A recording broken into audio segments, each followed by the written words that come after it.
Intermediate పరీక్షల్లో KPN కళాశాల విద్యార్థులు విజయకేతనం ఎగురవేశారు. రాష్ట్ర స్థాయిలో అత్యుత్తమ మార్కులు సాధించిన విద్యార్థులను కళాశాల correspondent T Srinivas, principal Krishnaveni, ఇతర సిబ్బంది సత్కరించారు. కళాశాలకు మంచి పేరు తెచ్చిన విద్యార్థులను, వారి తల్లిదండ్రులను అభినందించారు. 2026 ఫిబ్రవరిలో జరిగిన పరీక్షల్లో కేబీఎన్ కళాశాల విద్యార్థులు మెరుగైన ఫలితాలు సాధించారు. తమ విద్యార్థులు రాష్ట్ర స్థాయిలో అత్యుత్తమ ఫలితాలను సాధించారని కళాశాల secretary and correspondent T Srinivas తెలిపారు. సిఎస్ఈ గ్రూప్లో 1000 మార్కులకు గాను 979 మార్కులు సాధించిన కె జ్యోతి రాష్ట్ర స్థాయిలో ప్రథమ స్థానంలో నిలిచింది. ఏఎన్టీ గ్రూప్లో విఎస్ఆర్ 983 మార్కులు సాధించి రాష్ట్ర స్థాయిలో ప్రథమ స్థానంలో నిలిచింది.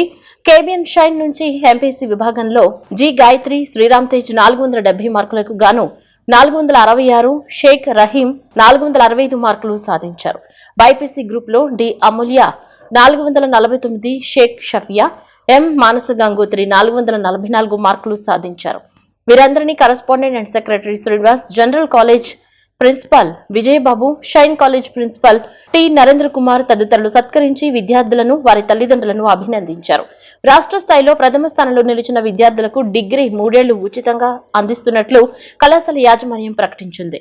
అత్యుత్తమ మార్కులు సాధించిన విద్యార్థుల తల్లిదండ్రులు అందరూ పేద, అల్పాదాయ వర్గాలకు చెందిన వారని కరస్పాండెంట్ శ్రీనివాస్ వివరించారు.